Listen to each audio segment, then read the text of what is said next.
যদি আল্লাহ এমন কিছু দেখান যা এখনো ঘটেনি কিন্তু নিশ্চিতভাবে ঘটবে, আজ আমি তোমাকে এমন এক মানুষের গল্প বলবো যে সময়ের নিয়ম মানেনি আরেনি, সময়ই তার জন্য পথ বানিয়েছিল।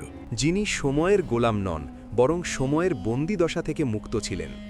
কুরআনে বলা হয়েছে, আমরা আমাদের বান্দাদের মধ্যে এমন একজন বান্দাকে পেয়েছি, শুধুমাত্র একজন বান্দা। তিনি কোনো ফেরেশতা ছিলেন না, জিনও ছিলেন না। আল্লাহ তার নবী মুসা আলাইহিসসালামকে বললেন, আমার সেই বান্দার কাছে যাও এবং ধৈর্য সহকারে তার কাছ থেকে শিক্ষা গ্রহণ করো। সেই মানুষটি ছিলেন হযরত খিজির আলাইহিসসালাম। আল্লাহ তাকে এমন বিশেষ জ্ঞান এলেম দান করেছিলেন যা সবাইকে দেওয়া হয় না। এই কাহিনী শুরু হয় সেই ভূমি থেকে যেখানে বনি ইসরায়েল বাস করত। মিশর ও ফিলিস্তিনের মধ্যবর্তী জর্ডান নদীর কিনারে তারা থাকত। এখানকার মানুষ আল্লাহর নেক বান্দা ছিল, কিন্তু প্রায়ই তাদের মনে অহংকার এবং নিজেদের বুদ্ধির বড়াই করত। তারা বলতো, মুসা তো সব কিছুতেই বলেন আল্লাহ বলেছেন, কিন্তু আমরা কবে আমাদের নিজের মতো জীবনযাপন করতে পারব?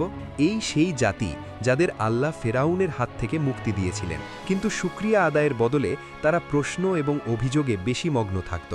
মুসা আলাইসাল্লাম তাদের বললেন, তোমরা আল্লাহর মোজেজা দেখেছ, সমুদ্রকে দ্বিখণ্ডিত হতে দেখেছ, আকাশ থেকে খাবার নামতে দেখেছ, তবুও কি তোমাদের মন ভরে না?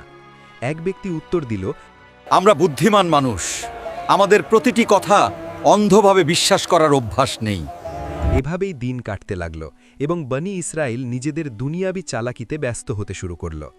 একদিন আল্লাহ তার নবী মুসা আলাইসাল্লামকে এমন এক রহস্যের কথা শোনালেন যা মুসা আলাইসাল্লামের নিজের চিন্তারও বাইরে ছিল। আল্লাহ বললেন, মুসা, আমার বান্দাদের মধ্যে এমন একজন ব্যক্তি আছে যার কাছে এমন জ্ঞান আছে যা তোমার চেয়েও গভীর। তাকে খুঁজে বের করো এবং ধৈর্যের সাথে তার থেকে শেখো। এই কথা শুনে মুসা অবাক হলেন। একজন নবী হওয়া সত্ত্বেও অন্য কেউ তার চেয়ে বেশি জ্ঞানী হতে পারে? আল্লাহ নির্দেশ দিলেন, একটি মাছ সাথে নাও এবং সমুদ্রের কিনারে যাও। যেখানে সেই মাছটি হারিয়ে যাবে সেখানেই তুমি সেই ব্যক্তির দেখা পাবে। এভাবেই শুরু হলো সেই সফর। বনি ইসরায়েলের বস্তি ছেড়ে সমুদ্রের দিকে রওনা হলো। মুসা আলাইহিসসালাম বললেন, আমি চলতে থাকব, প্রয়োজনে বছরের পর বছর কেটে যাক। দিন রাত এক হয়ে গেল। মরুভূমি আর পাহাড়ের চড়াই উতরাই পেরিয়ে ক্লান্তি শরীরে নেমে এলো, কিন্তু মুসা আলাইহিসসালামের সংকল্প আরও মজবুত হতে লাগল। অবশেষে তারা সেই জায়গায় পৌঁছলেন যেখানে দুই সমুদ্রের মিলন ঘটেছে। সেখানে এক অদ্ভুত নীরবতা ছিল। হঠাৎ সেই মাছটি জীবিত হয়ে সমুদ্রে লাফ দিল এবং এমনভাবে চলে গেল যেন সমুদ্র তার জন্য পথ করে দিয়েছে। এটাই ছিল সেই নিদর্শন যেখানে আল্লাহর বান্দাকে পাওয়ার কথা ছিল। মুসা আলাইহিসসালাম তাকে খুঁজতে খুঁজতে কিছুটা সামনে এগিয়ে গেলেন। তাফসিরে ইবনে কাসির অনুযায়ী পানির মাঝখানে একটি পথ তৈরি হলো এবং সেখান থেকে এক নুরানি ব্যক্তি বেরিয়ে এলেন। ইনিই ছিলেন আল্লাহর খাস বান্দা হযরত খিজির আলাইহিসসালাম। কুরআন পাকে হযরত খিজির আলাইহিসসালামের নাম স্পষ্টভাবে উল্লেখ করা হয়নি, তবে হাদিস ও তাফসির থেকে আমরা এই নাম জানতে পারি। অর্থাৎ কুরআন ব্যক্তির চেয়েও তার জ্ঞান ও মর্যাদাকে বেশি গুরুত্ব দিয়েছে, যাতে দুনিয়া বুঝতে পারে যে আল্লাহ যাকে চান তাকেই জ্ঞান দান করেন। মুসা আলাইহিসসালাম যখন তাকে খুঁজে পেলেন তখন দেখলেন এক ব্যক্তি পাথরের উপর বসে আছেন। মুসা আলাইহিসসালাম বললেন, আমি কি আপনার সাথে থাকতে পারি? আল্লাহ আপনাকে যে জ্ঞান দিয়েছেন তার থেকে কিছু আমাকে শেখান। খিজির আলাইহিসসালাম মুসার দিকে গভীর দৃষ্টিতে তাকালেন এবং বললেন, মুসা, তুমি আমার সাথে ধৈর্য ধরতে পারবে না। মুসা আলাইহিসসালাম বললেন, আল্লাহ চাইলে আমিও আপনার মতো ধৈর্যশীল হব। খিজির আলাইহিসসালাম বললেন, ঠিক আছে, কিন্তু আমাকে কোনো প্রশ্ন করতে পারবে না যতক্ষণ না আমি নিজে তোমাকে কিছু বলি। কিছুক্ষণ পর তারা একটি নৌকা পেলেন। এটি ছিল গরিব জেলেদের নৌকা। তারা কোনো পারিশ্রমিক ছাড়াই আল্লাহর দুই বান্দাকে নৌকায় তুলে নিল। নৌকা সমুদ্রের মাঝখানে পৌঁছলে হঠাৎ খিজির কোনো কথা না বলে নৌকার একটি তক্তা ভেঙে ফেললেন। সমুদ্রের মাঝখানে ভাঙা নৌকা দেখে মুসা রাগে এবং বিস্ময়ে ফেটে পড়লেন। মুসা আলাইহিসসালাম বললেন, এ কি করলেন আপনি? এই মানুষগুলো আমাদের বিনামূল্যে নৌকায় বসালো আর আপনি তাদের নৌকায় ভেঙে দিলেন। খিজির আলাইহিসসালাম মনে করিয়ে দিলেন, আমি তো আগেই বলেছি তুমি আমার সাথে ধৈর্য ধরতে পারবে না। মুসা আলাইহিসসালাম লজ্জিত হলেন এবং বললেন, আমি ভুলে গিয়েছিলাম, আমাকে মাফ করুন। তারা অন্য কিনারে নামলেন। নৌকাটি ভাঙা হলেও ডুবে যায়নি। নৌকা থেকে নেমে তারা একটি শহরের দিকে চললেন। সেখানে ছোট ছোট ছেলেমেয়েরা খেলাধুলা করছিল। তাদের মধ্যে একটি হাসিখুশি বালক খেলাধুলা করছিল। খিজির আলাইসাল্লাম থামলেন এবং সেই বালকটিকে খুঁটিয়ে দেখতে লাগলেন।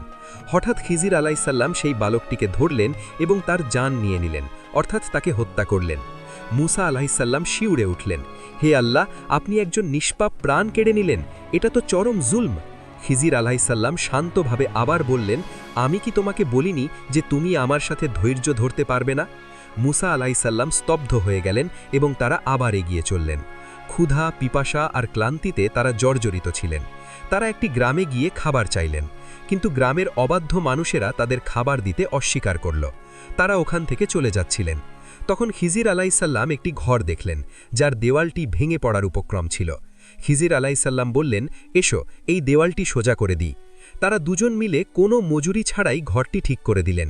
কাজ শেষে মুসা আর থাকতে পারলেন না। মুসা আলাইসাল্লাম বললেন, এই গ্রামের লোক আমাদের খাবার দেয়নি, অথচ আপনি তাদের জন্য বিনামূল্যে কাজ করলেন, অন্তত কিছু পারিশ্রমিক তো নিতে পারতেন। খিজির আলাইসাল্লাম বললেন, ব্যাস মুসা, এখন আমার এবং তোমার বিচ্ছেদের সময়। খিজির আলাইসাল্লাম এবার সেই রহস্যগুলো বলতে শুরু করলেন, যা মুসা আলাইসাল্লাম বুঝতে পারেননি। খিজির আলাইসাল্লাম বললেন, সেই নৌকাটি ছিল কিছু গরিব মানুষের একমাত্র সম্বল। সামনে এক জালেম রাজা ছিল, যে প্রতিটি ভালো নৌকা জোর করে কেড়ে নিচ্ছিল। আমি যদি নৌকাটি সামান্য ত্রুটিযুক্ত না করতাম, তাহলে রাজা সেটি কেড়ে নিত এবং ওই গরিব মানুষেরা পথের ফকির হয়ে যেত। আর সেই বালকের কথা, সে বড় হয়ে চরম কুফরি এবং অবাধ্যতায় লিপ্ত হতো। তার মা বাবা ছিলেন মুমিন। আল্লাহ চাইলে তার পরিবর্তে তাদের এমন এক সন্তান দান করবে, যে হবে নেককার এবং মা বাবার জন্য রহমত স্বরূপ। আর যে দেওয়ালটি আমি মেরামত করেছি, তার নিচে দুই অতিম বালকের জন্য গুপ্তধন লুকিয়েছিল। তাদের বাবা ছিলেন একজন নেককার মানুষ। আল্লাহ চান তারা বড় হওয়া পর্যন্ত সেই সম্পদ যেন নিরাপদ থাকে। আমি যা কিছু করেছি নিজের ইচ্ছায় করিনি, এসবই ছিল আমার রবের দেওয়া জ্ঞান। মুসা আলাইসাল্লাম বুঝতে পারলেন, জ্ঞান কেবল তা নয় যা বইতে থাকে। প্রকৃত জ্ঞান হল যা আল্লাহ তার খাস বান্দাদের হৃদয়ে ঢেলে দেন। আমাদের জীবনেও কখনো কখনো নৌকা ভেঙে যায়, কখনো প্রিয় কিছু হারিয়ে যায়। আমরা মনে করি আমাদের সাথে জুলম হয়েছে, কিন্তু হয়তো সেটাই ছিল আমাদের জন্য বড় কোনো বিপদ থেকে বাঁচার উপায় বা আল্লাহর বিশেষ রহমত, যা আমরা জানি না। আসল প্রশ্ন হলো, আপনি কি নিজের চোখের উপর বিশ্বাস রাখবেন নাকি আপনার রবের জ্ঞানের উপর?